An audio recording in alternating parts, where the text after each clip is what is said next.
Be live Make sure any moment. Uh-oh. Sound check. Okay, that should be fine. Expected. Yeah. 16. This is more complicated. What? Oh no, I imagine like this. I'll leave that. Oh, yeah. Should be For a second. Me? I'm playing, but me. Oh, see you. Sorry, I'm having a brain fart. Yes, we are always casual. But I just have to ask. It feels wrong. Alright, we're good to go. Nice dress. Yeah, thank you. Well, good morning, and we have a lot to do today, and I think we're going to start. I didn't want to do it in this order, but I never know. The die are cast, and so we will start by going to church.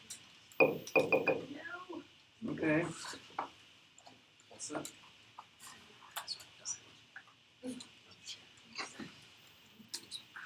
Some Caesar. Dice is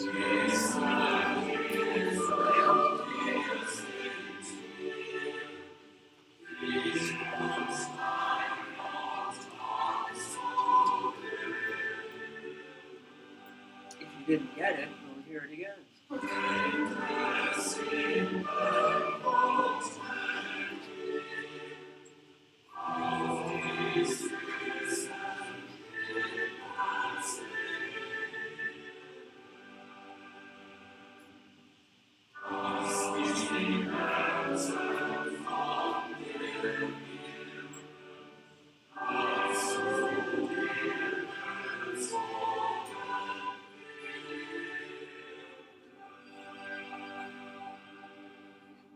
Okay, and everyone has. sorry, technical difficulties. One stanza is quite enough. Okay. I don't know. I was reading in one of those articles on music cognition that they have discovered that music probably has the notion of embedding in it.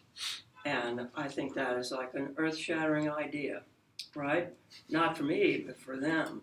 Well, I think that's absolutely true, that music does have the idea of embedding in it. And if I'm not mistaken, the erroneous theory of harmony, yes, I'm saying that for everyone to hear, is predicated kind of on that idea.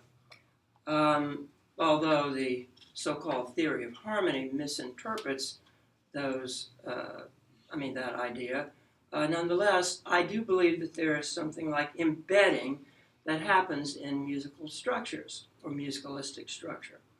Okay, so we're going to decide if there is something like that going on in this chorale. Are you all with me? You know what I'm talking about?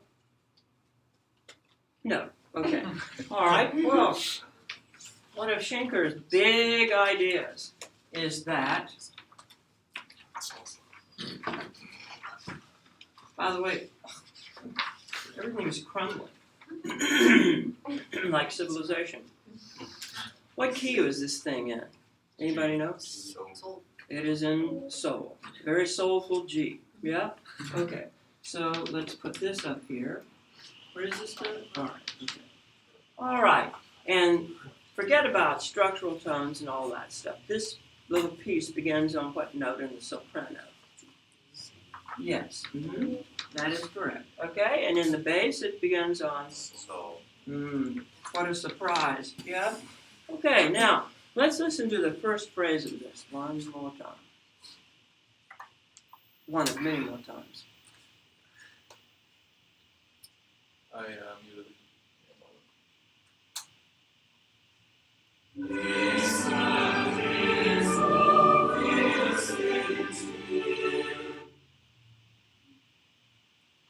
What happened? Is there a technical flaw? Oh, that's the first phrase, isn't it? I don't know what it is.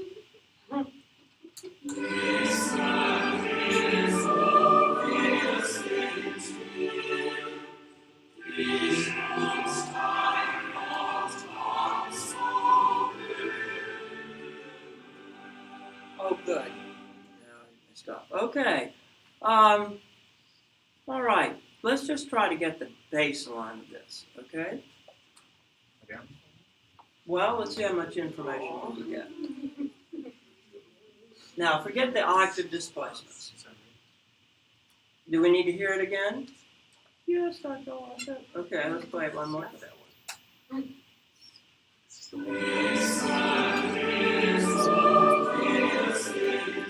Stop. Okay. Now, what do we have? What do we got?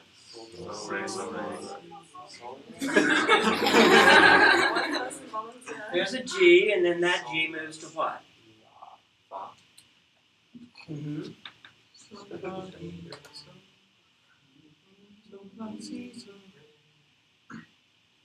What is go from here?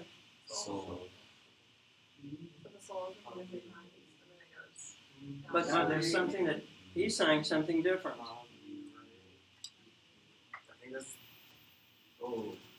Does that stop okay? All right. That note is suspended, yes? All right, forget that, okay? Then he goes, Ray. So. back up to sol, right? Okay? Okay, let's keep going. From the beginning. I'm going to do this. Stop. Okay? Yeah, but now wait a minute. Don't just listen to the bass. Try to listen to the whole thing. Yeah, everything at once. Okay, and I'm going to put this up here, even though it's not up there, right? Okay, now, the next step is give me a figured bass. 6. I don't want to hear the suspension here. So this is 6, right?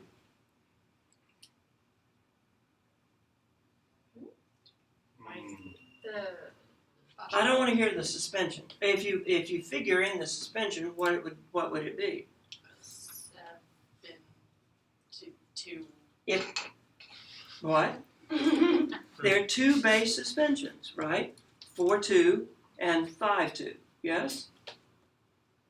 Which one is it here? All that work on the Morrison figured harmony of the keyboard apparently didn't sink in. No, come on. What are the 2 suspensions? Bass suspensions, most common suspension. 4-2, and when it resolves, it moves down by step. So you would add 1 number to that. 4-2 becomes a 5-3, and 5-2 becomes a 6-3. Okay? All right. So that's if you want to be technical and incorporate the suspension, it would be a 5-2, right? All right, then what happens here? Is that a chord or a sonority? Passing. Yeah, it's passing, right? Okay, it has other tones parallel passing with it, I think. And then what is that? 5-3, yes? So it appears that this is like one sonority, yes? And then it returns to this tone, right, which is the tonic or fundamental. And then there's that kind of parallelism, yes? Okay, and then what is that? That's a 5-3, yes, on G. And then what happens? Passing and then 6-3, yes? And then Okay, and then, well, then to D, right? Or the boundary interval. Okay, occasionally, if I say 5 or something like that, what I'm implying is, Oh, I meant 5 as a figure, not 5 as a. yes, right, thank you. Okay, now, the next problem is trying to discern what's happening in the melody, right? Now, we should be able to hear all of this together, and this creates some kind of movement inside a G fundamental. Okay? So I want you to connect this note to that note. And where did we go? Yes. Okay? All right. Did anything happen in between that? We went to sol for a moment, and then up to re. So the passing notes and voice exchanges. That happens, right, at the very beginning. Yeah? And then what happens? La, re. Mm-hmm. And then what happens? I'm not putting the ray there. C. Goes back to the C, right? Or it looks like it goes back to the C. And then what happens here? So, Right? So it looks like that is projected, yeah? And then we would assume that that's some kind of voice exchange, yeah? Okay, now, what do you see just in that first phrase? What could it be that is promoting the impression of coherence? I think if you don't hear coherence in this, well, maybe you don't hear coherence in this, okay? All right, what is it that is giving us an idea that there is a coherent movement in this?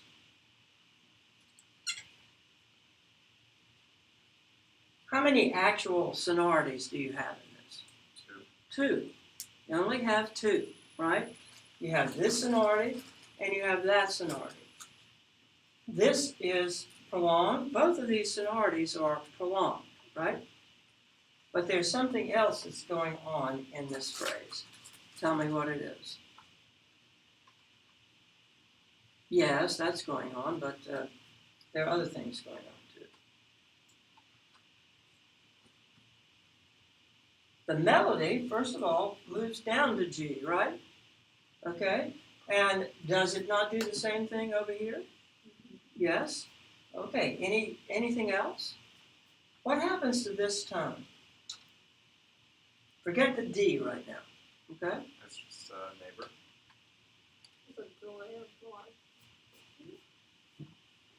Goes there, yes? Okay, so is that not some kind of recursion? I think it is, yeah. It just is that this tone is picked up again, right? And it actually might be a large-scale augmentation of this thing at the beginning, right? These are things, this is not analysis. It's an analysis of the data, right?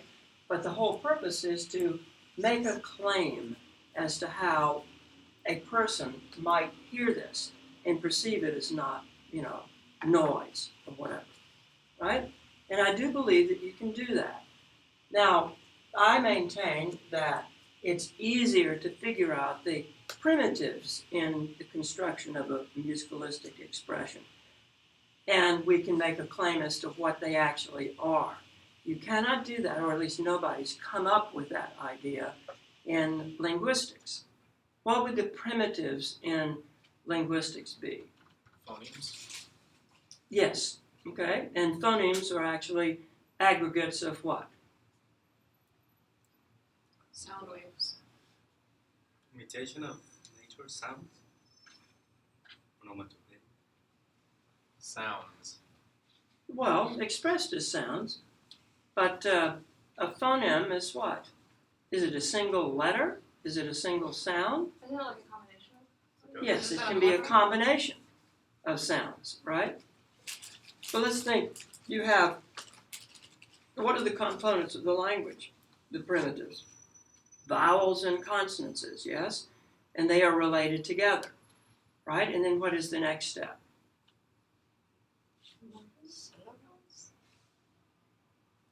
Phoneme, morpheme, or morpheme.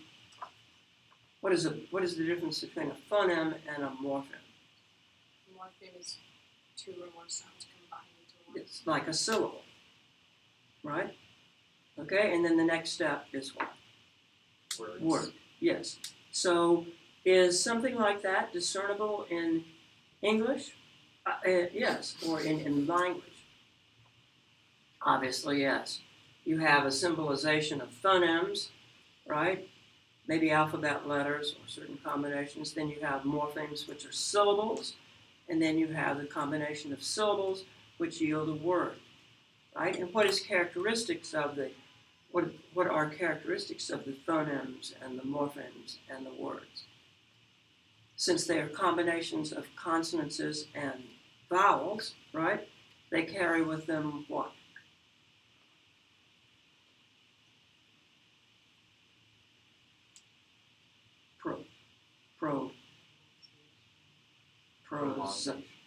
Prosodic structure. And the prosodic structure is what? That's really good. Rhythm. Yes, that's right. Rhythmic structure. Right? Okay. Now, a baby learns its language initially through the rhythmic cues, and a lot of people think in motherese, the exaggerated expression of language sounds. But essentially, they learn by 8 months, basically the prosodic structure of a language. And that is the first key as to how the words are put together in what is going to become their native language or native languages. Right? And that's all done at a very, very early stage. Well, I maintain that something like that has got to happen in terms of music. Now, that's where I stop on that. But I don't stop with the idea of proposing what are the musicalistic primitives and what are the relationships between phonemes and morphemes and words. So the vertical structure here, the expression of this G major chord, consists of the musicalistic primitives, which might be the notes of the diatonic scale. I think that's what the primitives are, the atomic primitives. Then they are combined into maybe nominal strings that have some kind of significance. But they don't have a determining significance until they are joined together in larger units. So that means that those segments have to be joined by some kind of rule-based system. Otherwise, you wouldn't perceive any kind of connection. Well, in the first phrase of this very simple little chorale, it's not quite so simple. You have recursive structure already in just this first phrase. It's first given away by this, which is not prolonged. That all occurs over the G. And then it begins its excursion. This moves from the B through the A. So the A is what kind of function does this have? It is a passing function, yes? So where is it passing to? Well, conceivably it could go this way or it could go that way. You actually have both bases covered here, right? But since this is the first tone or the initial tone, we might be able to hear this as moving si, la, sol. And it does, but that's just pushed out over there, right? Okay. Are you with me so far? All right, so there are two recursions, yeah? But actually there's a third recursion, yes? And it is going there. But this time, it seems to be incomplete so far, yeah? Now here's the problem that is in that cognitive paper on embedding, right? Now I want you to try to figure out what the problem is, right? By telling me what happens in the next phrase. First of all, let me say that we have this tone down here, right? And actually we could do that, right? Okay? Then what happens in the actual melody? This thing is transferred up, right? And then this approaches the B from the top. So this horizontalization moves us back to the B. I think that's a superposition is what Schenker would call it. I don't think we'd call it in this case, but I do. That's an octave transposition, and it provides the variety in the chorale melody. And it gets us back to this B. But the basic motion is B, A, G. Okay? We've had that at least 2 times. All right. Do I need to say anything else about that? No. Okay. Let's play it again from the beginning, and you'll get 2 chances to hear this before it moves on to the next phrase. It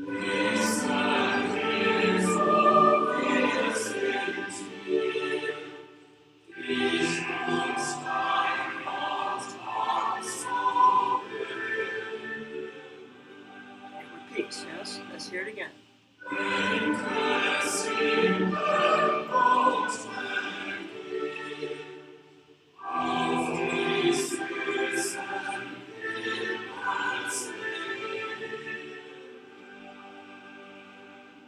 Okay. In the second phrase, they're something like that, yes?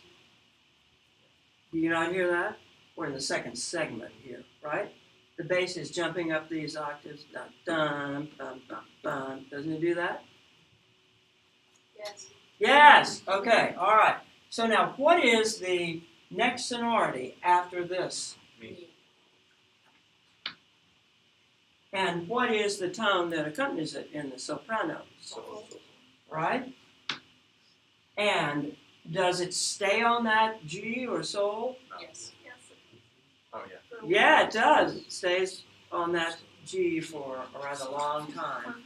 All right, but play it again.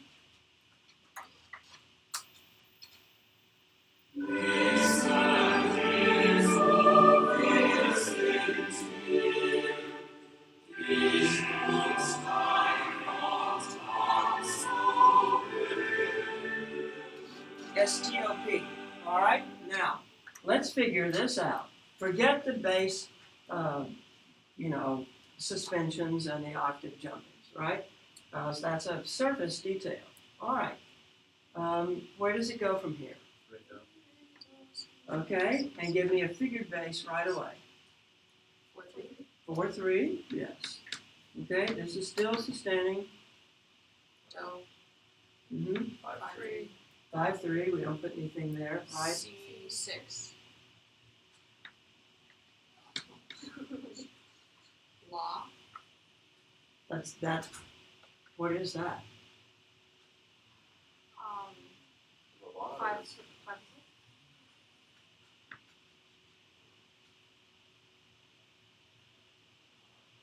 It's a 6/3, right? Or 5 to 6? Yes. Yes, I think it's 5 to 6. isn't it? Yeah. Yes, I And think the so. 6 is on the 8th note. Or whatever. But it's A minor. All right. So is there a change in the top voice? At the La. Yeah, so the 6 is the La. C La. Sol in the bass. Sol C. Sol, C. Sol, La. Do La Mi. Do La. Re. You didn't mean that. You meant it in the bass. Yeah.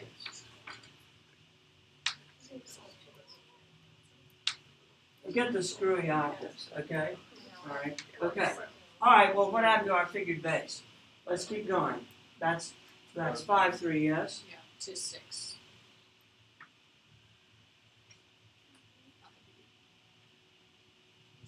There's another thing like that here, right? So we have another 6. So 6 5. 5, isn't it? And then it's Well, let's listen to it one more time. I'm gonna sit on the other side. I think it's like What? Yeah. Still present on the laptop. I still think there might be 6 5.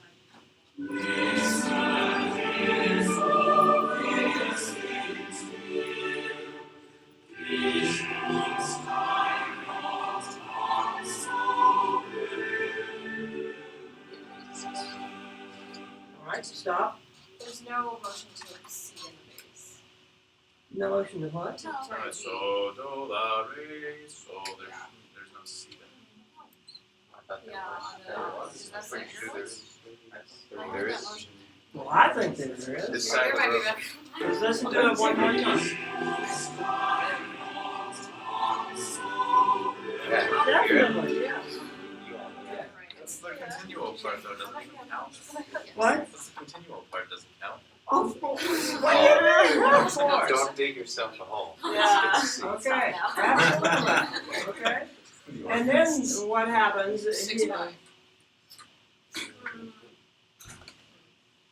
Six. Five. does it become that, or is the No, it 6-5 is a here? 6-5. Well, it's a Well, let's hear it.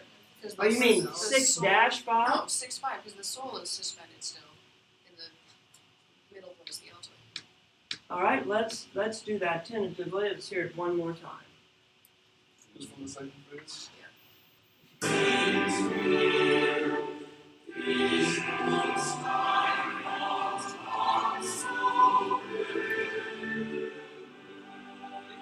Da, da, da. Yes, Yeah. right. So it's 6-5, right? And then we are over here. But what happens here? That becomes technically 7. Yeah. All right. Okay. And then this does what? 8-7. Yes, 8/7. We talked about that yesterday. It could very well have been just 7/7, yes? But it must imply that. Okay. Now, let's do some listening. I'm sorry we have to listen to this over and over again, I'm not. right? Let's do it one more time. This whole phrase.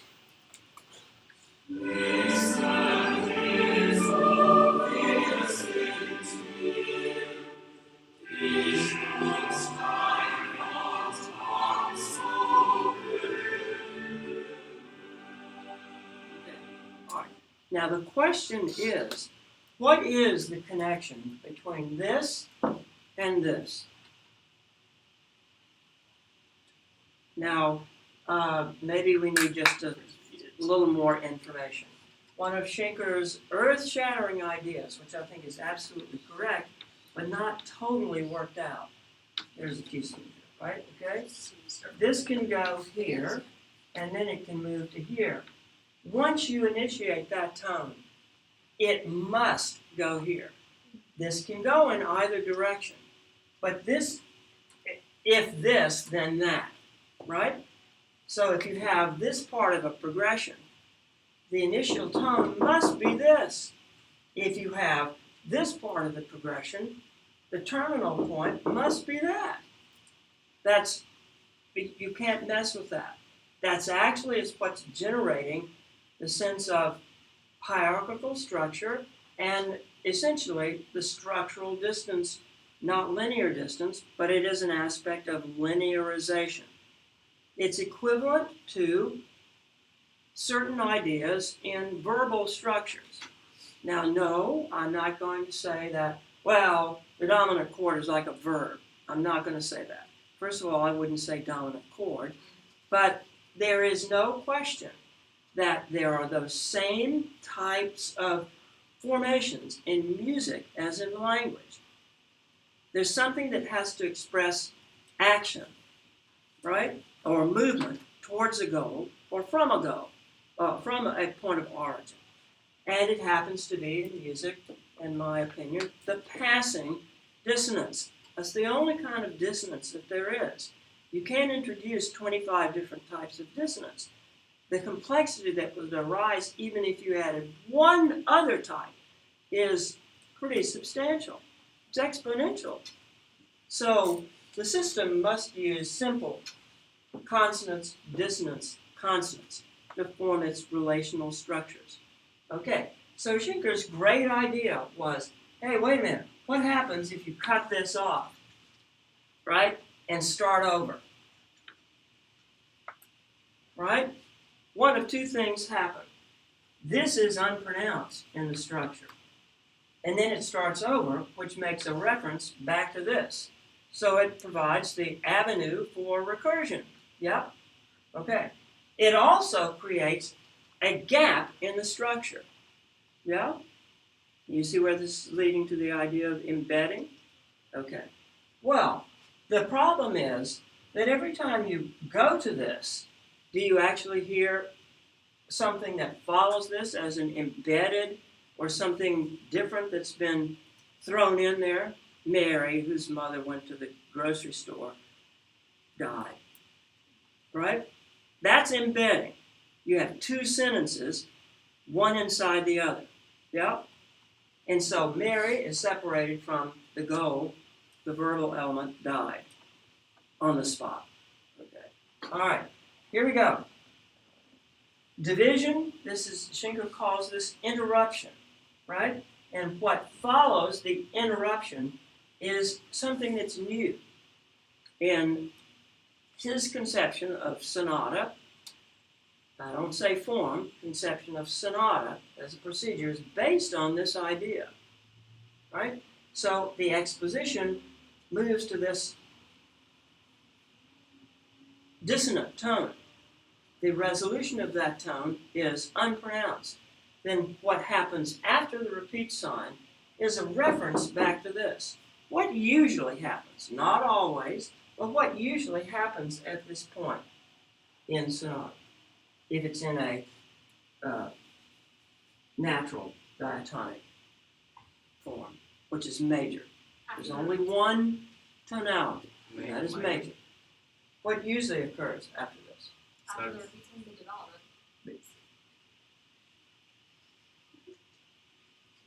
Yes, thank you, okay. It's that, yes? That happens with a relative degree of consistency. It's not written in stone, right?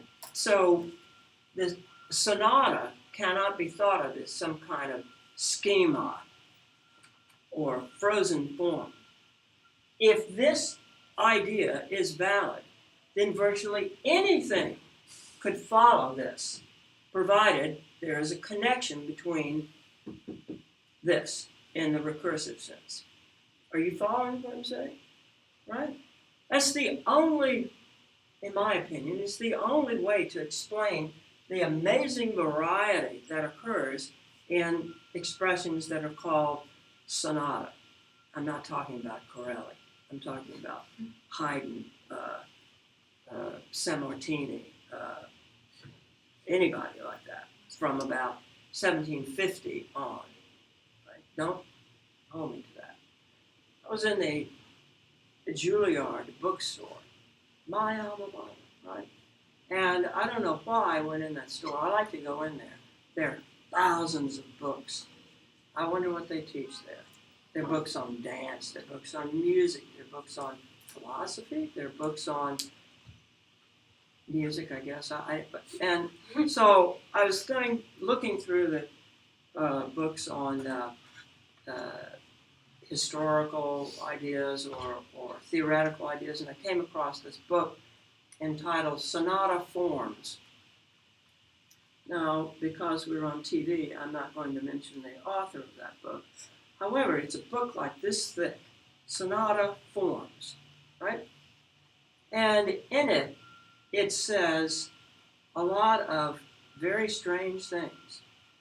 And the idea that the title of the book is Sonata Forms implies somehow, tacitly or overtly, that there are multiple forms of a sonata. And so that implies that there are all these forms into which you pour the notes that magically yield these diverse expressions that are called sonata. I think that's a waste of paper. I really do. Because I don't really believe that, is there a novel form? Is there multiple sentence forms? Is there a multiple chapter form? Surely there are different kinds of sentences or sentences that exhibit different properties. Simple sentences, interrogatives, whatever. But there's a sentence, and they are all based, apparently, on a couple of simple procedures. Otherwise, you wouldn't be able to do, the complexity in language wouldn't be able to emerge so that anybody could interpret what somebody else is saying. Look at the sentence I just said.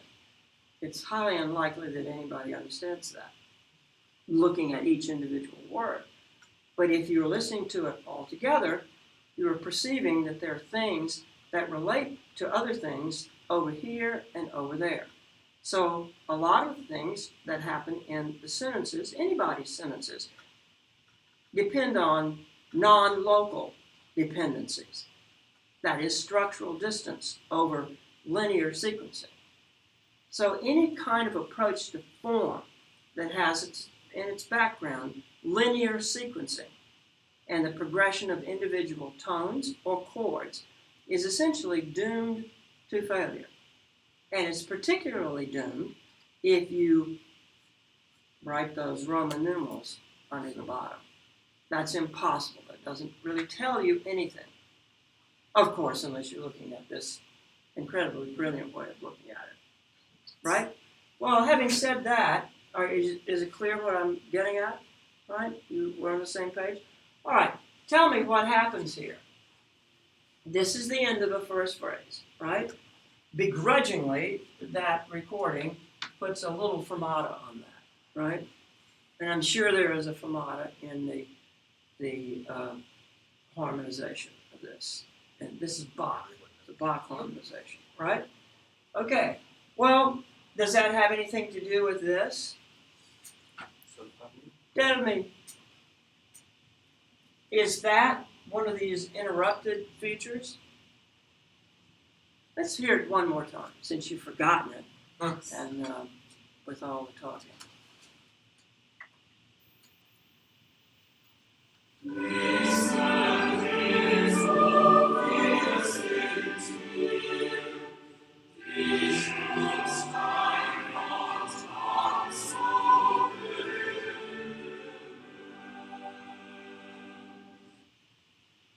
Well, it looks like it roll off from the end of the first section and then completed with the soul at the very end. But I don't want to know what it looks like. It sounds like, What does it sound like?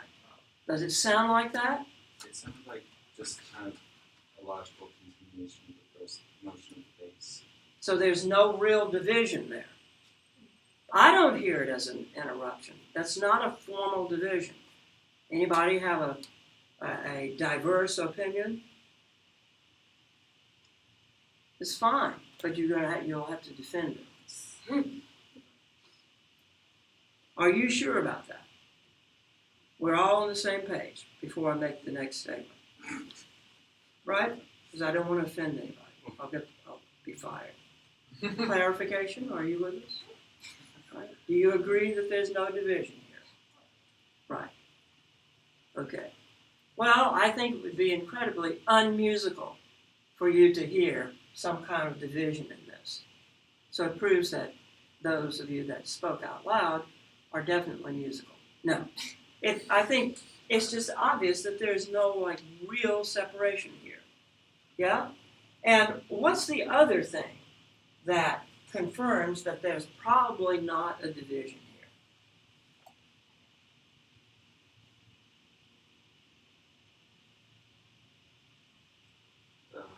The motion in the soprano actually. Si, la, sol. But this has got to be stuck up there. Yeah? Is it? Yes. Doesn't it do the same thing over there, over here, as it does over there? Yeah, it recaptures this tone. And it has to. So this chord, in my opinion, is a movement into well, you tell me what it is. 5 to 6. Yes, that's it. All it is a 5 to 6 motion. Have I got that backwards? No. Where is the 5 to 6? D to E. Yes? Right. Not that D, it's this, right? Okay? It just is that the bass is arpeggiating down a third, so this turns it into what? A 5/3, and so it is a displacement, right? So this is the passing element, and this is a continuation inside this chord. There is no break in that structure. You don't hear it that way, even though there's a fermata over this. That's a prosodic break in the chorale structure, right? But it is not a break in the tonal structure. So, what does that mean? It means that this was correct. That's another recursion, yes? And then, what else? To the end. No. There's yet another one. And then yet another one. You following this? Is the I final don't recursion see- the very last note? Well, C, La, Sol. So this is C, La, Sol. C is recaptured without a break. Sol. So now, do you understand, or is it clearer, what Schenker means by concept of an Uhrlein?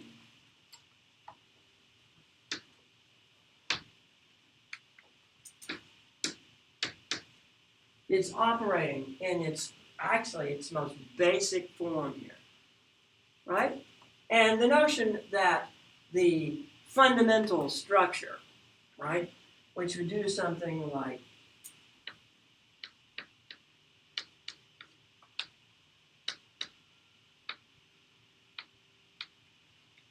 that, right? And the notion that that is like a formula to be expanded or composed. That is not Schenker's idea about the fundamental structure. And it's a great misinterpretation of the idea of the fundamental structure. No one currently alive or in the past, although we have no way of confirming that, could possibly hear 300 plus bars of an expression in E flat as an expression of sol, fa, mi flat. You can't do that. But you can do this, which adds up in the long run to some idea that is generating the structure. It's a consequence. That is a consequence of the logical succession of progressions. That is exactly what Schenker says the fundamental structure is. He doesn't say that that is, a model for a composition of a sonata form. He says all it does is to show you the logical precision in which smaller progressions or smaller linear progressions unfold in a larger context. That's it. And it's earth-shattering. I think it's equivalent to other things that happened in the early part of the 20th century. It's the first really perceptive cognitive idea about what the human brain does when it interprets a musicalistic structure. That is why I am so convinced that this is the basis, or this must be the approach in any kind of rational exploration of what music is in human beings. This is evidence in all kinds of world music. People say that it isn't, especially people who have this notion that that other cultures have no conception of consonance and dissonance. I think that's an absurd conclusion. And I told you, or I did play the example of the Tsimane, the Bolivian example, where it's on the internet, you can see it, where they make this great case for the fact that consonance and dissonance is only a Western kind of idea. And that, see, this tribe in Bolivia that has very little influence from the outside, they can't distinguish between consonance and dissonance. Well, of course, they went down there without a translator, right, which is the first big mistake. And then they just set a laptop in front of them and played various things. Does that sound good? Does that sound dissonant? That sound consonant? What do you think that they would say? Nothing. Right? Nothing. And indeed, they said nothing. Right? However, at the beginning of this elaborate little thing on YouTube, they have a woman and they're traveling in a car. She is from the tribe, traveling to where they're going to set up their equipment, and she's singing. She's actually singing in G, right? That's what she sings. Now, that's a great mystery, isn't it? Don't you think that there's consonance and dissonance embedded in that little fragment? Yeah. It's inescapable. The A is the passing tone between G and B, and it keeps happening over and over again. All right. Well, in the article that I am trashing or critiquing, right, it says that this is an embedded structure, that there's a break here. This dominant is not completed. And so let's try to get an interpretation that fits that description. What's the number again? You may, yes.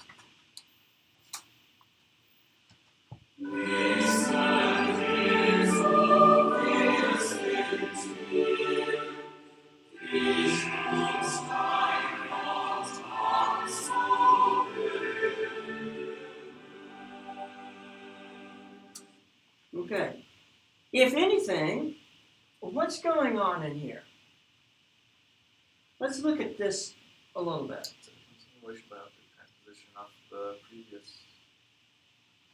That's definitely a passing chord, yes? Yeah. Okay. And what about this? Similar. It's also a passing. Yes, well, how can that be?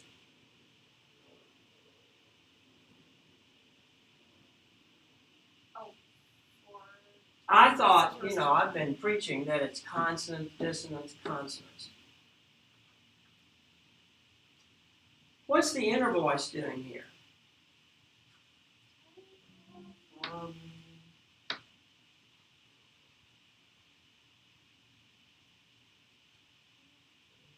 Ray, yes? I believe so. Okay? Well, why is it possible to do this? It's transformed. It's like relative to the chord before. You're missing something. Let's hear it one more time. If you have an opinion or an idea.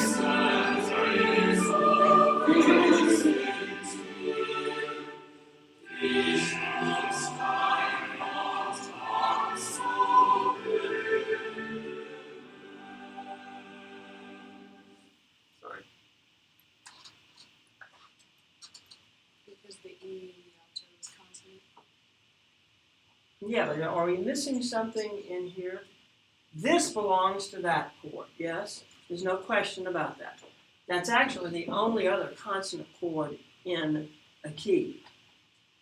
Right? There are only two genuinely consonant chords. One major, one minor. Obviously, the chord on the fundamental is consonant. But the chord on the submediant, or the sixth, is totally consonant.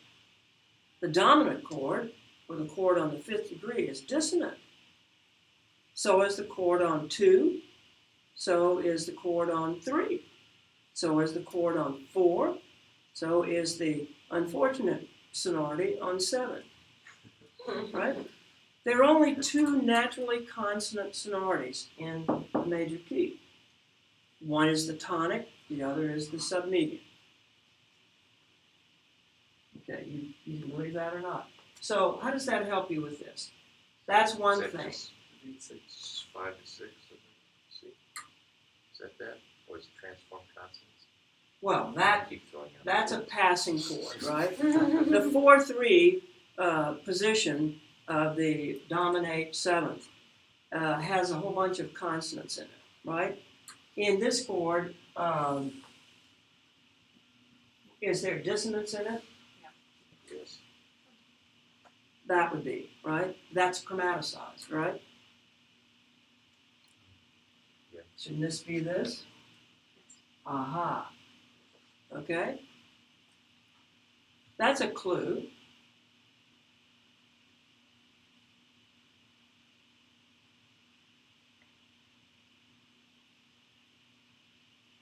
So that's one thing. Where is the next thing? That is actually, is it there? Is it there? Is it there? Where is the next G sonority? Well, on the B, but it's very fleeting. Really? I don't Is have it the any next, slur there. the next end of the next recursion? It's there, right? Okay? So what does this really belong to? Listen to it once again.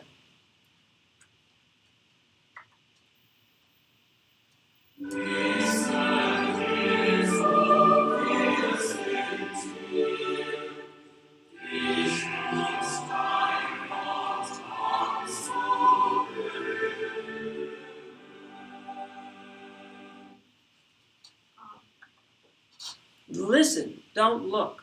Transform distance Where? What? between the do and the la. Well, could be something else. We were talking about this in your lesson yesterday. Suppose we take that F natural out, right?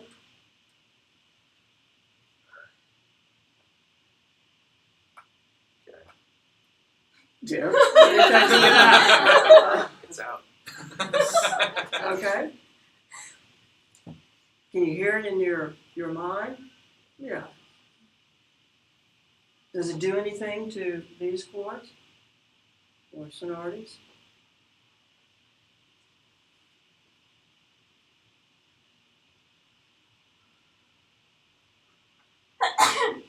Yes, it does that. I always wondered why people say Gesundheit. Do you know why? It needs help. And I don't want to say this. Why? Why? This is like a, it's like in a page in the book, they have those little blue things. Like, highlight. Sometimes. At one time, people thought when you sneezed, your life breath was leaving, right? And if no one said bless you, it would be gone forever. Yes. Well, see that? She knows that. That's what she learned at Rice. Okay. Okay, all right. Okay, let's keep going with this. I'm sorry, is the question where does the What is the relationship of all these tones? I mean, you sit there in church, maybe I'm done, but They're all members of the diatonic scale. right, and it just passes by. And it should, right? When you're listening to someone talk like me, it definitely does just pass by, right? Okay? I'm going to go out on a limb here. Yes. Say, Well, now wait a minute. Is this going out on a limb a result of your looking or your hearing? Well, of course, the safe answer, oh no, it's hearing. Is it? It's both? probably, Yeah, okay. realistically speaking. See? Always the truth sayer. Okay? Um, Give me an idea. Come on. Me passing through re to do as a transformed consonant, passing through C to la as sort of an expression of multiple transformed consonances with their respective passing elements on its way to the next goal, which is sol. That. Yes. Okay. Well, that's a beginning point. That's absolutely correct. You understand what she's saying? I mean, Dr. Reese told me don't ever say, do you understand something? Say, is it clear? Right? Well, it's What certainly- she's implying? But now we have to straighten all that out.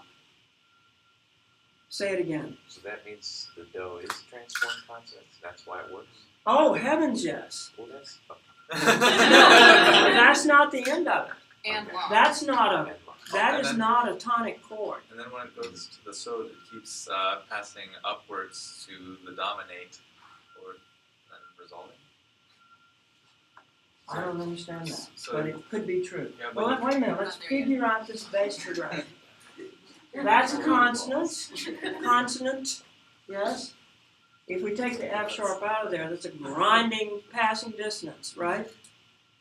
But then, That's got to be some kind of consonant sound, right? Which it is. It's consonant with itself. It's a transformed consonant, yes?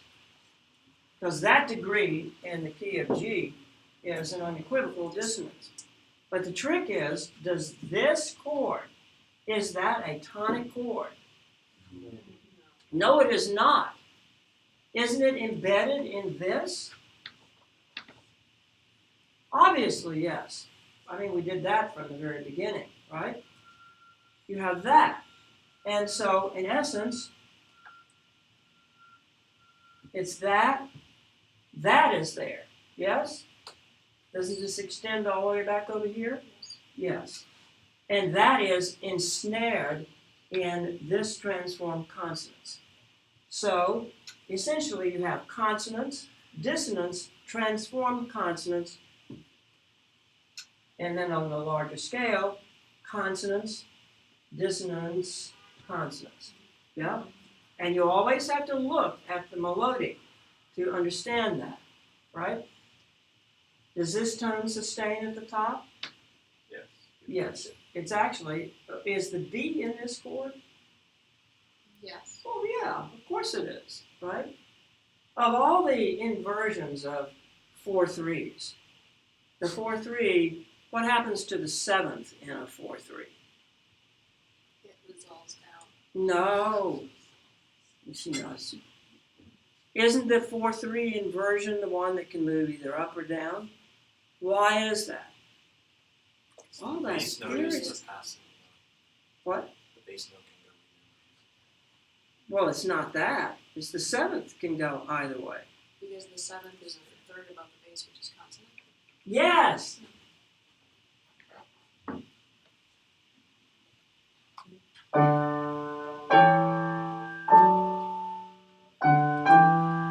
Right? Or right? Where's the seventh in this? That's the seventh, right? Okay. So the seventh there is a transformed consonant. How does it become a transformed consonant? If we're looking at the so-called dominant seventh.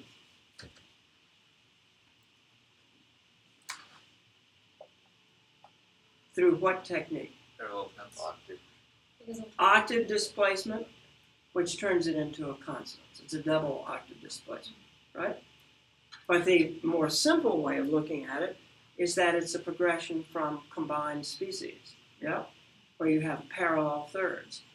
In that example I played, both the A and the C are dissonances. They're transformed consonances. That is why that tone can move up or down.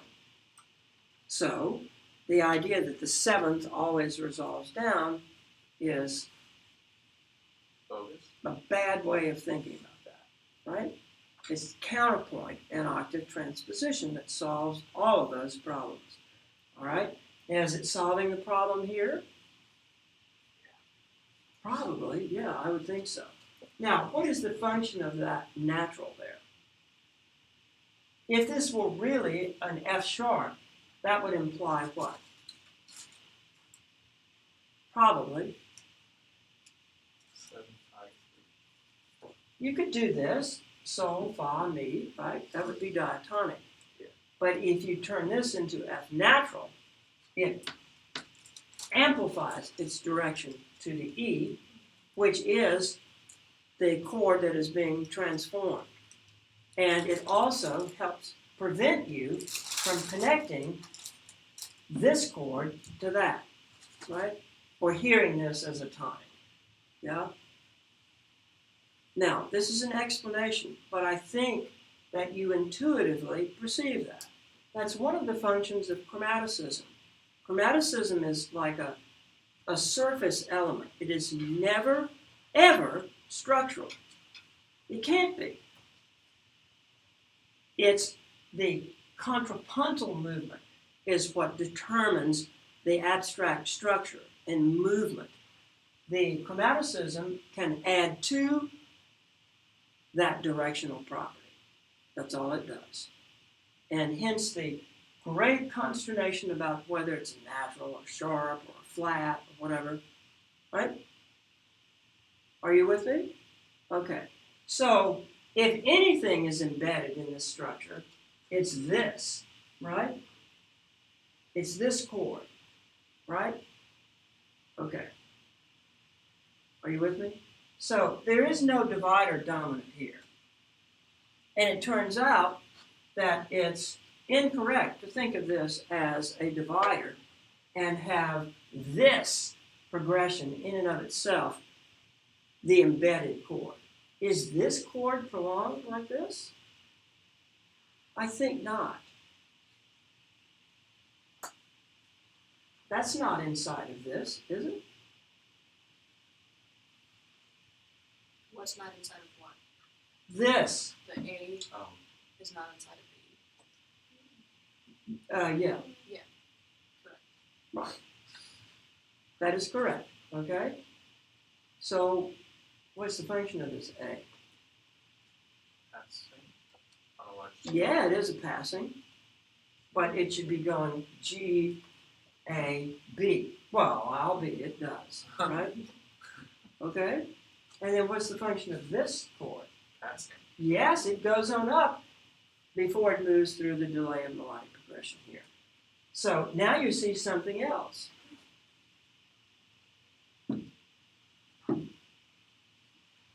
That's a recursion, right? And it's embedded in the overall recursive structure. That is why this is coherent. I maintain. Yep. Okay. Well, that's a great little excursion. Do you have your Bible? Excuse me for saying that. I didn't mean that. Do you have your theory Bible? You all have it with you? I have. I brought all my I just what about the progression? I'm not sure if it actually means anything, but throughout the transposition, could you technically write above all that?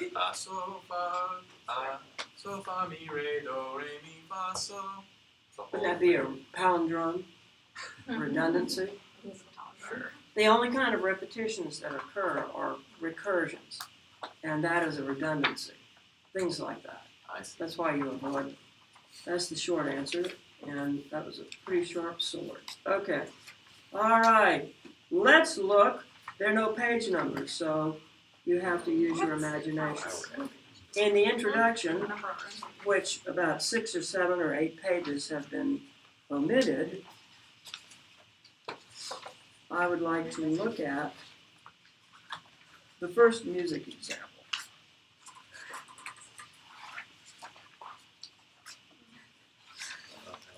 Find the introduction, you got it? And then it's on the 5th page of the introduction. And it's an example from Beethoven, right?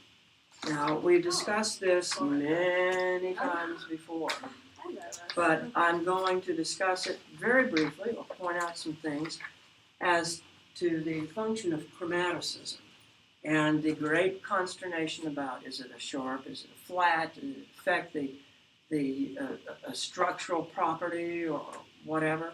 Well, this rather confusing introduction to this quartet, right, is not really that confusing. But one of the things that stumps people is the spelling of the sonorities.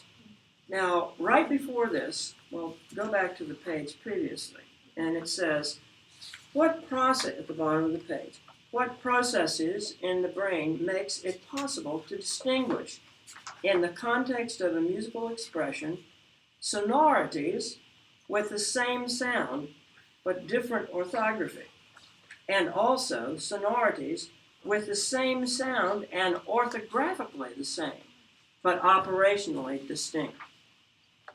You get what it says?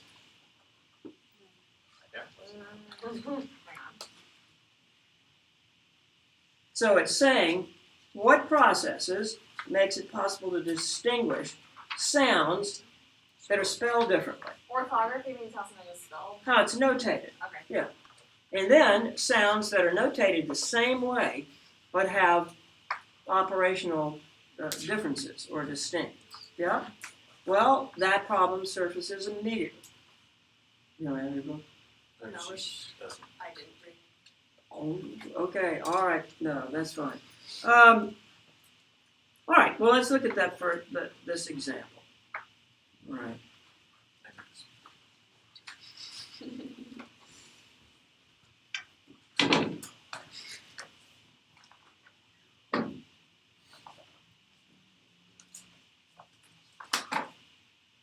Oh, wow. What sound is that? That's a train sound. No, it's a whistle, right? It's a diminished seventh, right? Okay. Now, Beethoven, in his, because he couldn't hear, right? He writes this. Oh dear, right? Oh, it's getting worse. Even better. Oh, sorry, I played the wrong note, which gave you the answer, right? Notice that 5 to 6 is a result of voices changing, right? Okay. Things like that happen because in the mind, that's a composite sound. And after all, the vertical sonorities are promoting the idea of harmonicity. That is, they resonate off of each other. And they also act as a kind of feedback so that resolutions or changes of sonorities can happen between voices. They don't have to be within the voice. This is one of the reasons why composition or musicalistic structure is different from the abstract properties of species counterpoint. You cannot connect counterpoint with composition. They're two independent things. The counterpoint is like an exercise in understanding relationships between consonants and dissonance. It is not a compositional technique. The abstract formations of counterpoint are interjected or become the basis for musicalistic expressions, like fugue or this, right? Okay, well, having said all that and given you a time to figure what is going on here, now, all of a sudden, the second chord sounds like it's going here, right? It's spelled that way, right? Is that the correct spelling? Don't look at the diagram underneath it. No, it is not the correct spelling.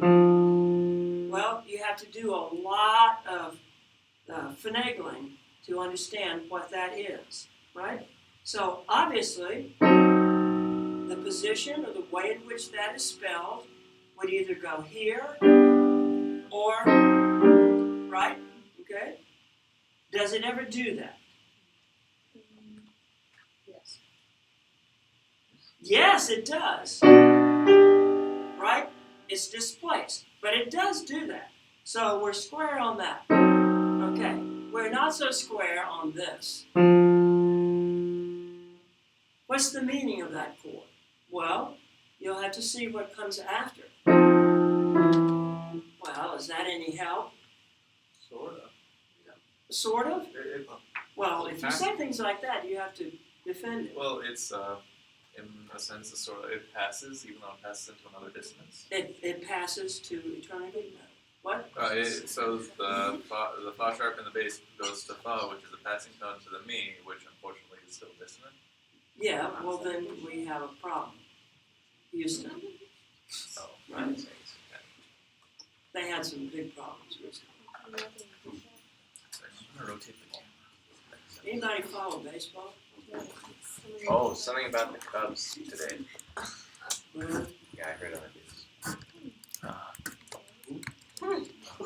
okay, that doesn't make any difference, okay. Because I was in the Japanese restaurant the other night and I saw the Houston play. And I wonder if they're in the playoffs or whatever. That doesn't have anything to do with this. Okay, let's go. What is that? How do we get to this chord? The bass moves.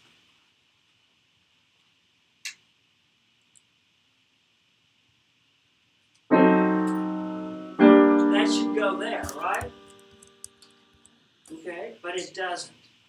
So what is the explanation here? What is that for?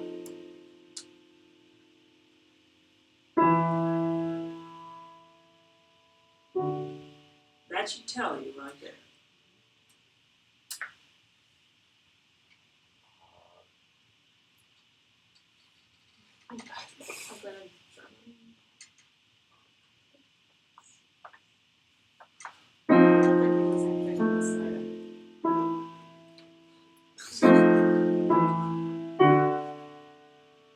So, yeah. Awesome.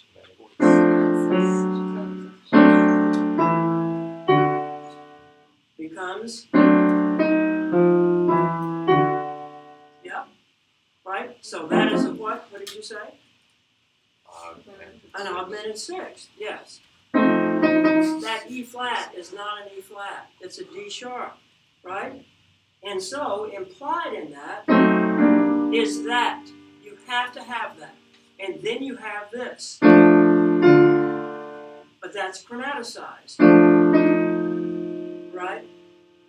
And, all right, so what is the D sound? It relates to the G, right?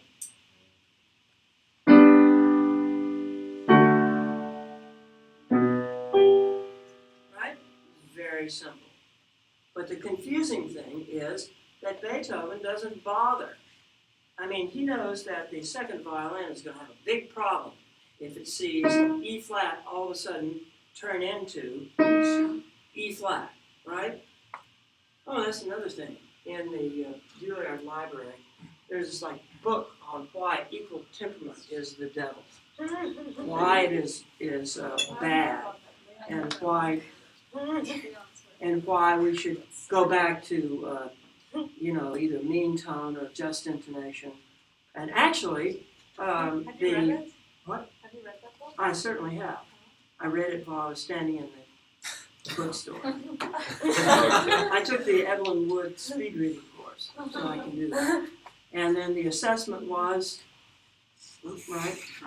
It's just, and it's part of the idea, and this is pervasive. It's like a dogma that music is sound. And so everyone gets twisted around on the sound. It must be sound. So what does the sound mean?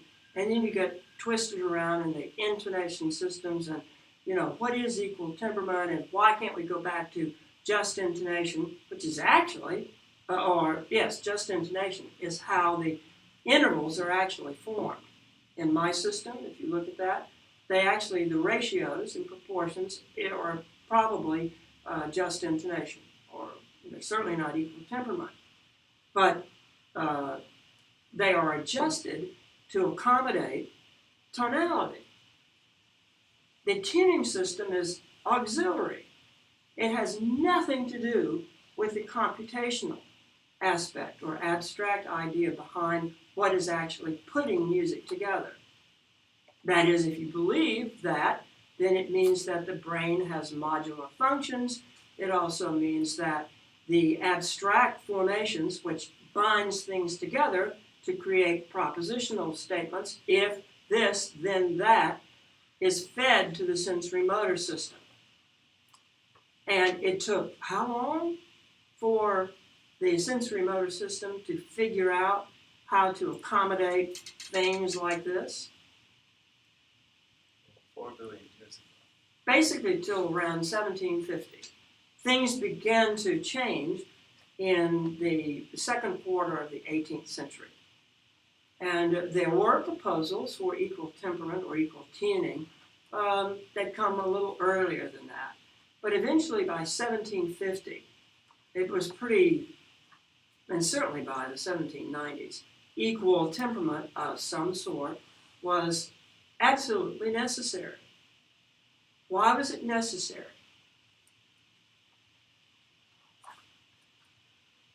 Because they play more keys. Don't say that. Because of what concept? Embedding? Yes, but embedding is a property of what? Recursion? which is a property of, or dependent upon what? No. What in musical technique eventually leads to that? The idea of the transformed consonants, which leads to embedding, which leads to the idea that a tone inside of a structure can be elevated to its own boundary interval, therefore with its own chromatics. That is the logical explanation for that. And in a system like mean tone or just intonation, that is not possible because the sounds it creates are, I think, offensive. Right? Try playing Vierne on a just intonation order, and you'll see immediately why that is not possible. Okay.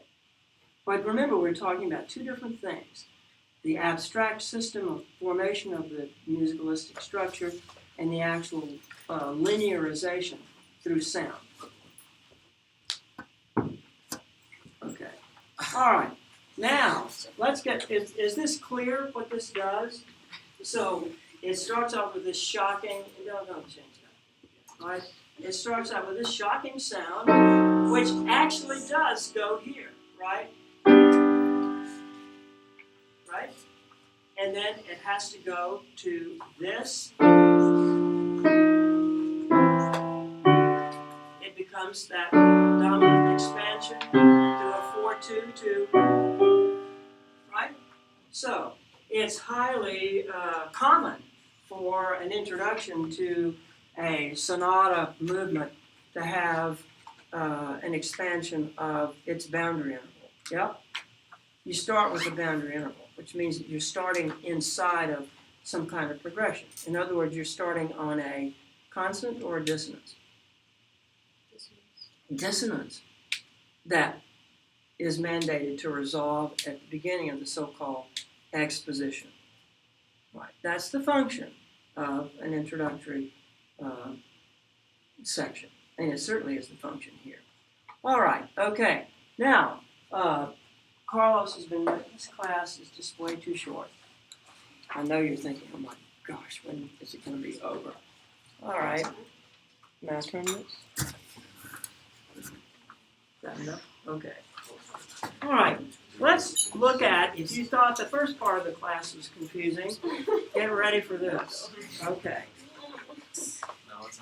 Now, I remind you once again, the basic idea in this year's seminar is democracy, or actually freedom. And I've chosen people, and we're going to look at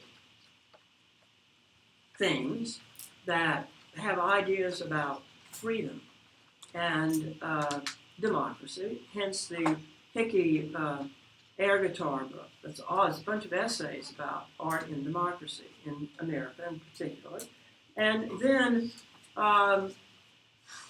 it's the first time I've done this, but we're going to look at Latin American and South American artists, two artists, Frida Kahlo and then Neruda.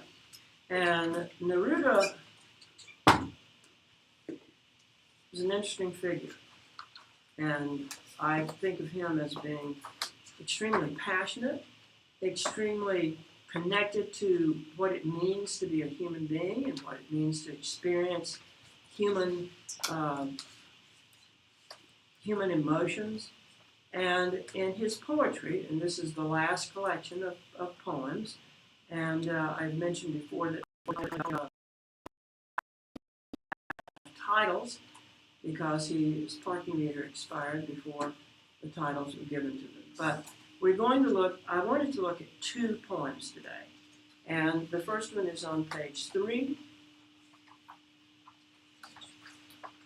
And I don't normally read introductions to books, but I did glance through the introduction to this book. And O'Dowley makes the remark that Neruda says that the poet has to leave and then return. What on earth does that mean?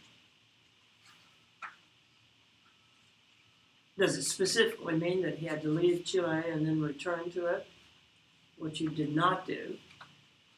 Doesn't mean that. It means something far deeper than that, in my opinion. What is the leaving and the returning?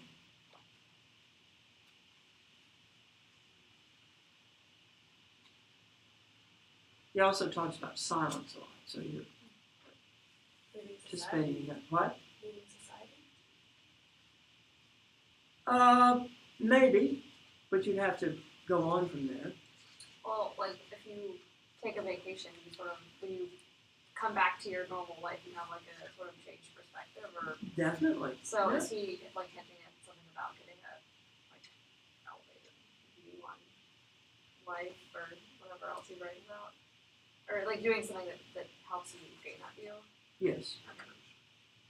Recursion. Makes sense. Well, it turns out to be like Kind of the recursion. opposite of recursion. Well, I think it implies that there is some kind of assessment, an inner assessment of your experiences that you have created in your life. And please get that straight.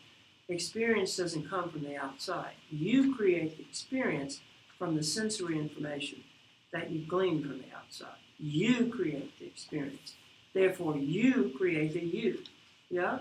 And what you have brought to yourself.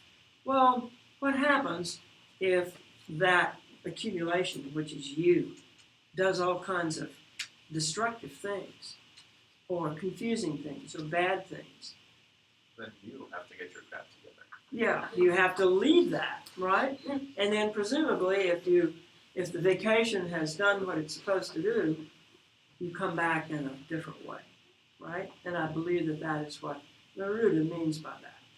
Okay, you may think that's trivial, but I don't think it's trivial at all. Okay, so Carlos is going to read the Spanish. You have to speak up, right? And assume your authoritative, conductorial voice. And it's on page, you're on page 2. Yeah, is the title that one? Inicial. Yes, that is the title, yes. Just, okay. Inicial. Hora por hora no es el día, es dolor por dolor. El tiempo no se arruga, no se gasta.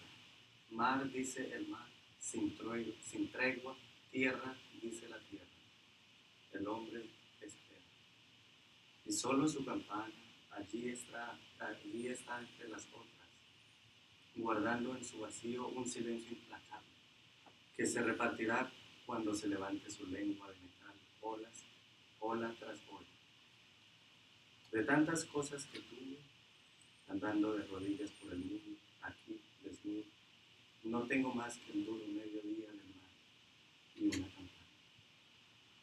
Me dan ellos su voz para sufrir y su advertencia para detener.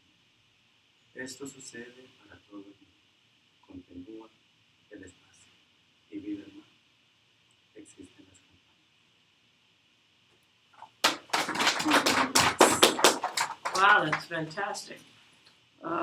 Even though I don't understand Spanish, that's very powerful. Okay, now let's read it in English. It has to say, hour by hour, the day does not pass. It passes sadness by sadness.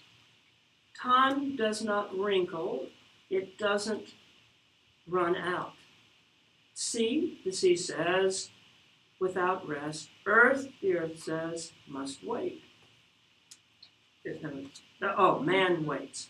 And only his bell rings above the others, keeping in its emptiness the implacable silence that will be parceled out when its metallic tongue rises, wave after wave. Once I had so much walking on my knees through the world, here, naked, I have nothing more than the stark noon of the sea and one bell. They give me their voice to feel the pain and their warning to stop me.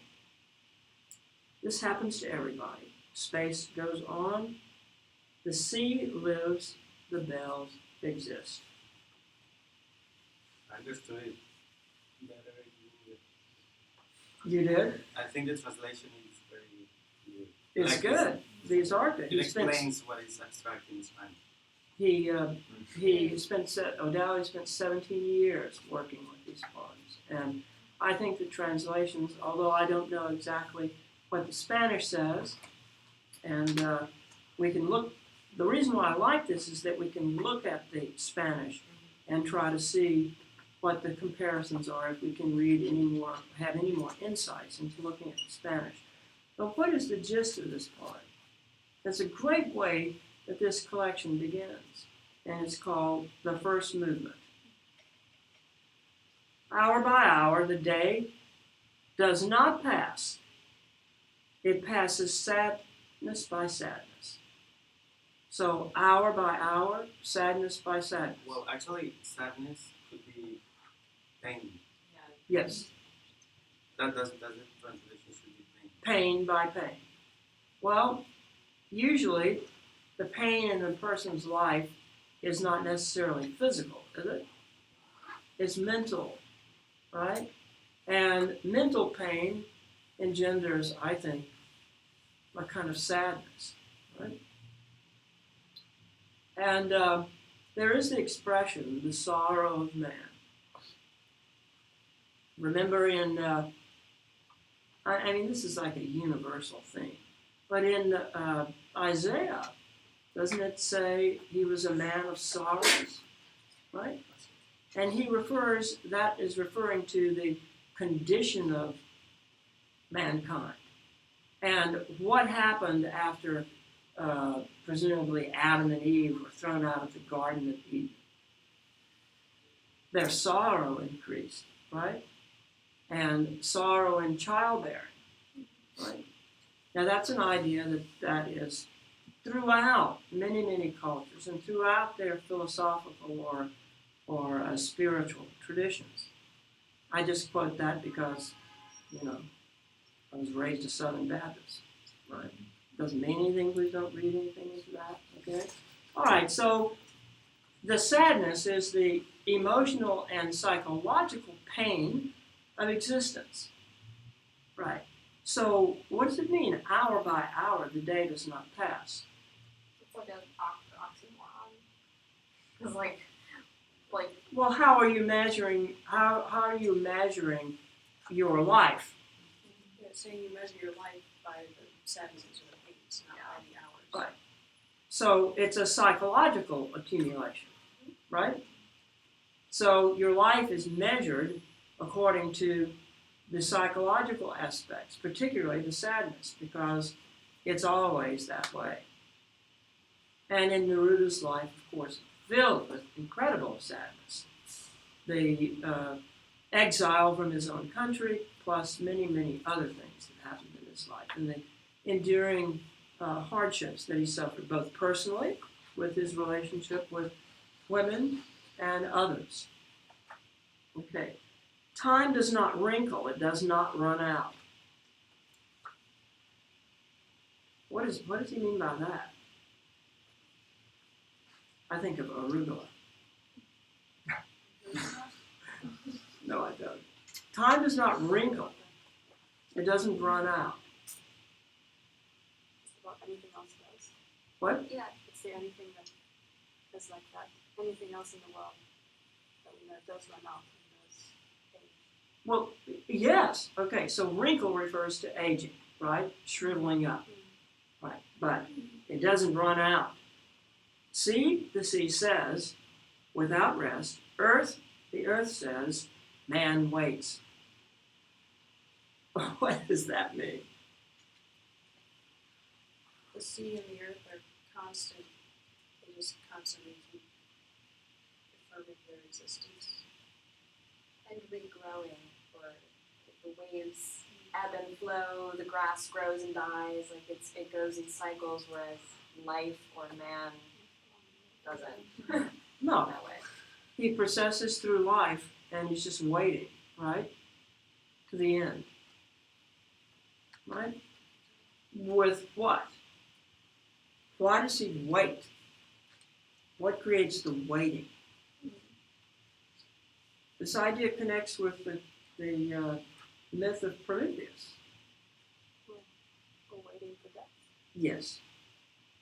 No. Sadness by sadness. No. What else are we waiting for? Well, what did Prometheus do for human beings? Blind hope. Blind hope. Which is the hope of what? What? Immortality. Yes, the hope of continuance. Yes?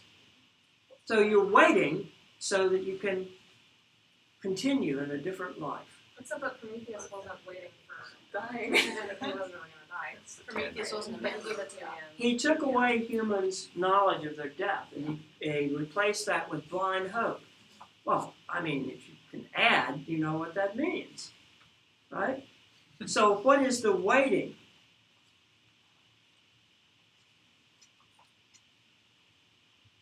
I don't think this is too For a obscure. better life, What? for the next better life. Yeah, waiting for something better. But how is that accomplished? Yes. Mm, Alright, Schopenhauer. it interprets death. Yes, it gives an interpretation, the meaning of interpretation means to stand between. But it explains something else that happens. He's already said it in the poem. It doesn't progress hour by hour. It progresses sadness by sadness, or pain by pain. That's a clue, in my interpretation, to psychological accumulation. What is the purpose of psychological accumulation or psychological knowledge? I think it changes the way you perceive things. So, what it's saying is like, But wait a minute, why does it change the way that you perceive things? What is the function of that? Why is that important? What is it actually doing? it's giving you an expectation. Yes, of course. And it's also adding to what? Your baggage. Well, and your baggage is actually yourself, right? Your self- It's a way in which you seek continuity. I will go on. I will go on by positive and or negative things that I attribute to myself. Yes? And then there is the hope of continuance through something beyond that. You don't follow that? I think it's easy to follow. Okay? Okay. All right. The sea says, without rest. The earth says, man waits. And only his bell rings above the others. What are the others? Bells. Other sounds. Other bells? What Other does- sounds? What does the scene of the earth say? Yes. I think it refers to that. Right? Keeping in its emptiness the implacable silence that will be parceled out when its metallic tongue rises wave after wave. Oh my gosh. That's almost as bad as Shelley. All right, Carlos, where does that start? His bell rings. Su campana allí está entre las otras, Keep going. guardando en su vacío un silencio implacable que se repartirá cuando levante su lengua de metal, ola tras ola. All right, does it basically say that? Yes. Well, that's the short answer. Okay. Well, that doesn't help us at all. What does this mean? It is. Yeah. His bell rings above the others, keeping in its emptiness the implacable. What is implacable? Unmovable, unchangeable. Yes, relentless, unforgiving. Yeah, it does mean unforgiving, right? Unable to be placated. Yes. Right. Okay.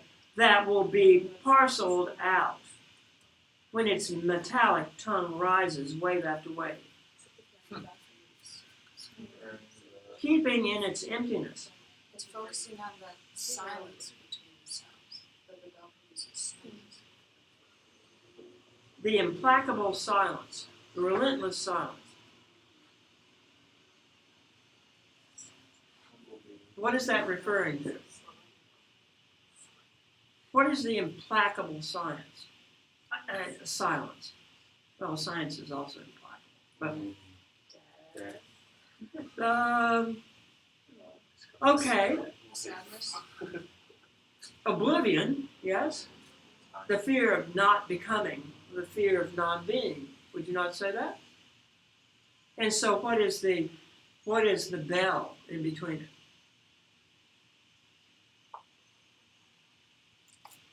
Our impermanent effect on time. Well, I think so, yeah. But it's all an effort, the tolling of the bell, the ringing of the bell is an assurance of existence, yes?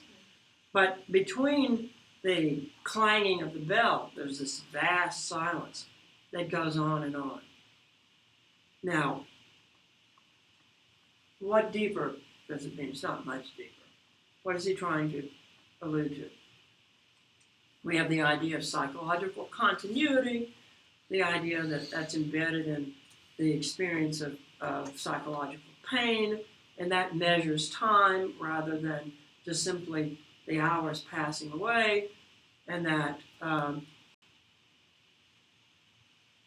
notion of continuance is a hope that we actually can continue, but we're constantly confronted by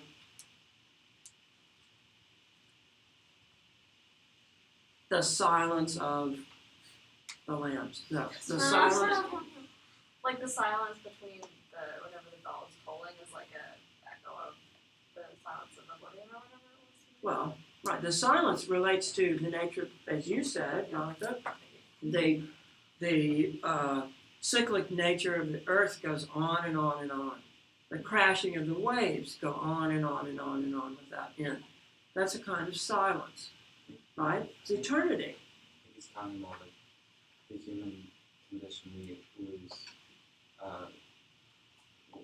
There are times where we're not able to like actualize our own existence or like that silence, whereas those, as opposed to something that's constant, and these events in our life like shake us to where we're moving between this huge juxtaposition of self-actualization. Well, so what does that actually mean? That Is the silence is something that we embrace, or is it something that's fearful?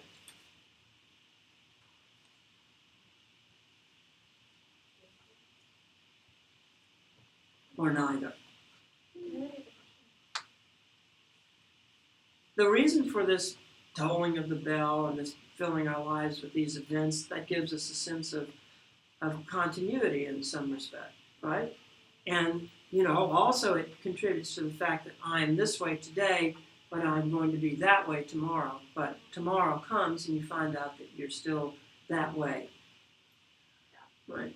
well, maybe the silences are the most honest in a way, like times. Yes, but if there is the silence and you're not contributing to the concept of continuance, then the silence becomes what? Like it overpowers. Overpowering. It also becomes fearful. Couldn't we also choose to embrace that silence, though? But who's choosing to embrace it? To move beyond it? Well, yeah, I think that there is a desire to move beyond that. But is it desire that actually moves beyond that? What is desire rooted in? That's one of the things that's embedded in this poem, I believe. Sadness. What? Sadness. Well, the aspect of sadness, which is psychological accumulation. We're in that trap. We're constantly moving in that trap to, in essence, obliterate the silence. But the clapping of the bell are only isolated events embedded in this vast ocean or sea or earth of silence. But what if it were possible to embrace that emptiness? What would happen? It wouldn't be human. Well, because I don't know. wouldn't that mean like just kind of ignoring like all of the psychological accumulation, like you're saying? I don't know whether ignoring is the word, because who is doing the ignoring? Well, like we are. Yes, the we, the you. Absolutely. But also eternity is kind of ignoring it because it's eternal and doesn't care about us. Isn't that why you're fearful of the silence? Yeah, I guess. Absolutely. Okay, all right, that's the end of that first stanza. All right, what about the second stanza? Once I had so much, walking on my knees through the world. Here, naked, I have nothing more than the stark noon of the sea and one bell. What is this? Is this a turning point in the poem? Is this the cathartic moment in the poem, or light going off, or insight? Well, it's totally different. It's personal. Like it's, Is the cathartic moment in the next stanza? They give me their voice to feel the pain. Oh, we're back on that. Maybe not. And their warning to stop me. To stop me from what?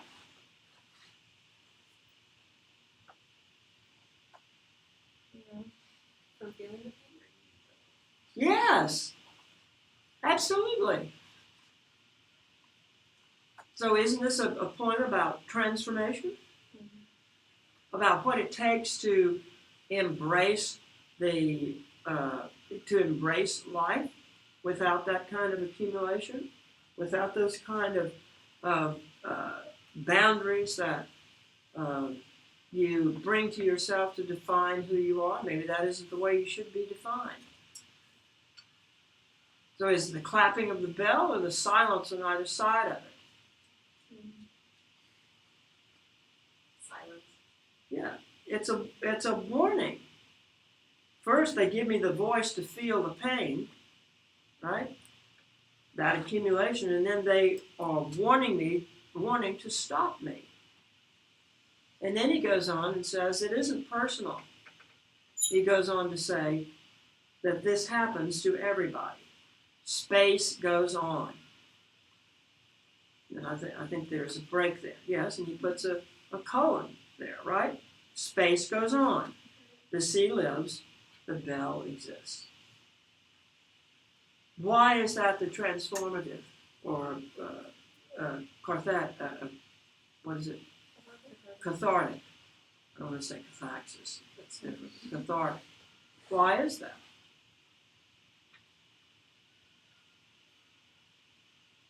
I mean, he spends a while talking about like the futility of our lives almost, but then he finally reaffirms that like the tolling of our bells is actually like important. It's not just about the silence. Okay, well, why is the tolling of the bell important? Because, Does it happen to everybody? well, it does happen to everybody, but what's the significance of that? Like, even though our effect on space is fleeting, it is valid and important. Well, why is it valid? Does the bells exist? It's valid because the bell exists because it's valid, but it's not valid for that reason. Oh. Because it's all we have.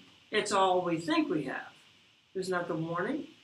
Well, it's those two things. I don't know, I'm focusing on the second stanza here, and it seems to almost be a contrast with the idea of psychological accumulation.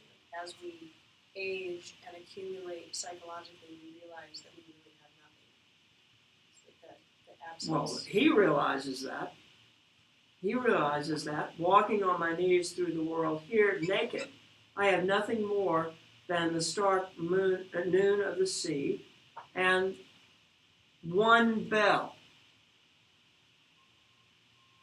Isn't it a realization of what the psychological accumulation has actually done to his life? And what is the closing statement? First of all, he says, I'm not unique in that everybody experiences that. And that then there's the caesura there. Then space goes on, the sea lives, the bells exist. Why is that transformative?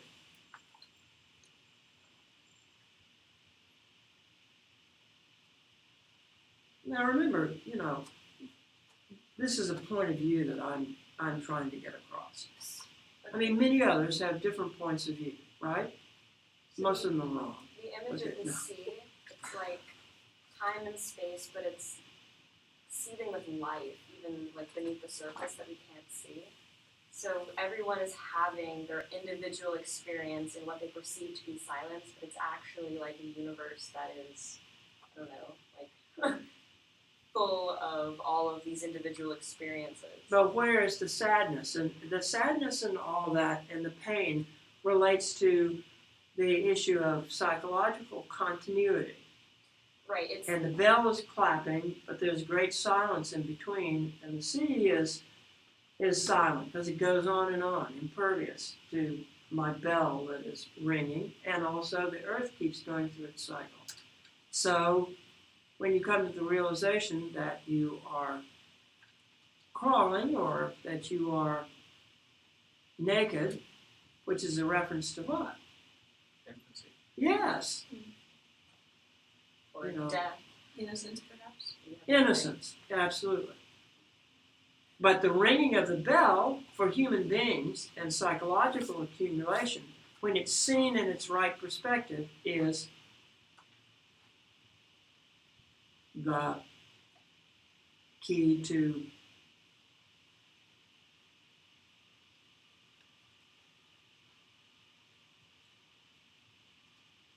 well, he says it's a warning, right? Yeah, I was confused about that part. Like, Why is it a warning? And you have this, but then it's a warning. What's a warning?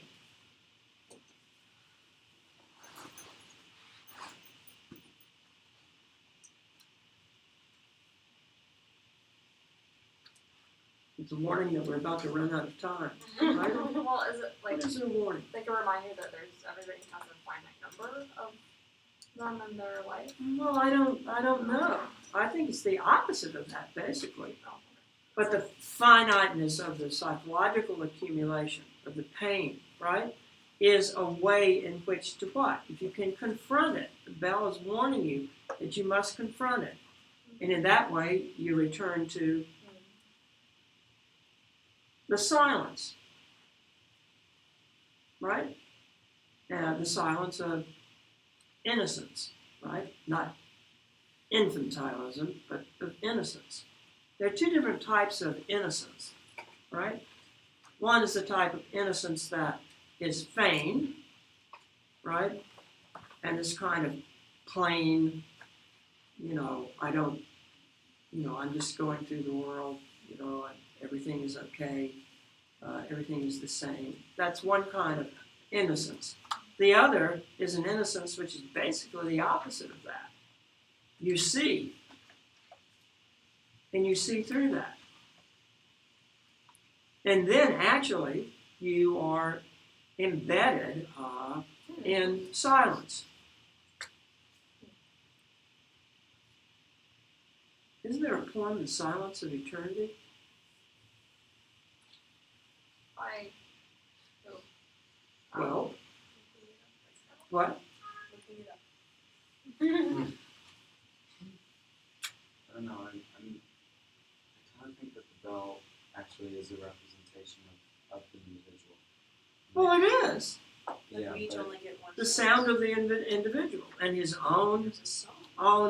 life experience. It I is. think when it rings above the others, or when it rings in isolation and there's silence, I mean that's the isolation of the person. Just when you self justification or actualization. Self-justification. That's it. Isn't that the purpose of psychological accumulation? Absolutely.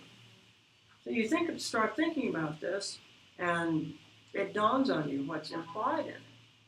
And it's not some Mary had a little lamb. Although that could be complex too, but this is, poetry of the most serious nature, because it's a reflection on existence. Why? It tries to answer the question, why? And what? And this collection of poems, basically more pointedly than the others, addresses this question. And it also addresses it through one central concept. And that is what? What do you think it might be? Off the top of your head. This is a collection of what kind of poems? Begins with an L, ends with an E. Love poems. And the love refers to the specific nature of existence and of life. And finally, at the very end of this collection, it's an expression of his love for his dearly departed life.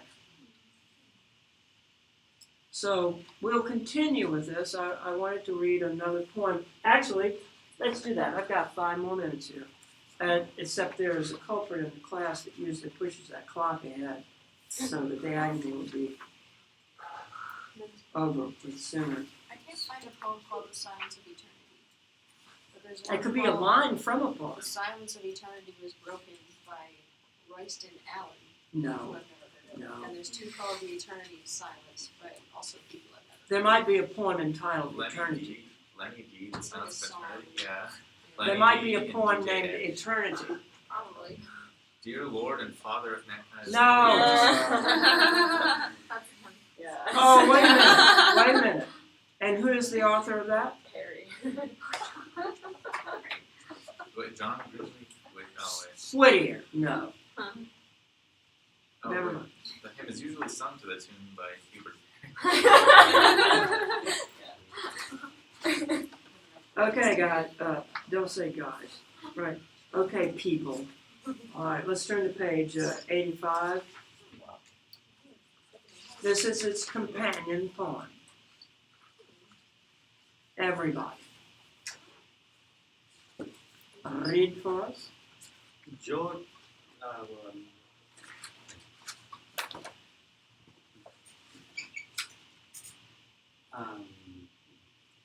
yo tal vez no seré. No, bueno. Yo tal vez yo no seré. Tal vez no pude, no fui, no vi, no estoy. ¿Qué es esto? ¿Y en qué junio, en qué madera crecí hasta ahora? ¿Continué naciendo? No crecí, no crecí, seguí muriendo. Yo repetí en las puertas el sonido del mar, de las campanas.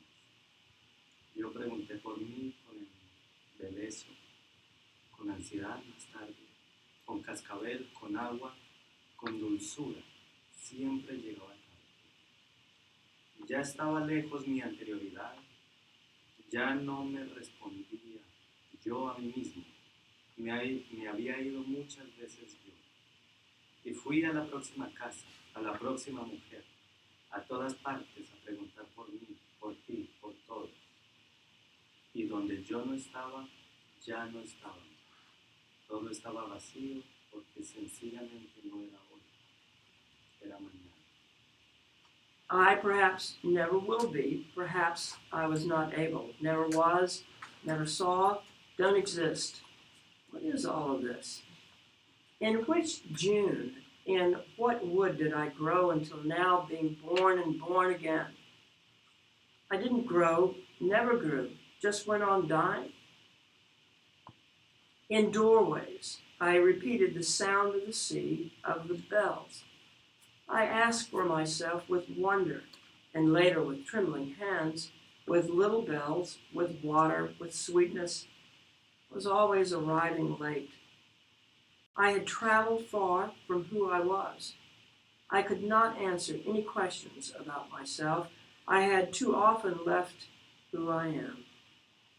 I went to the next house, to the next woman. I traveled everywhere asking for myself, for you, for everybody. And where I was not, there was no one. Everywhere it was empty because it wasn't today. It was tomorrow.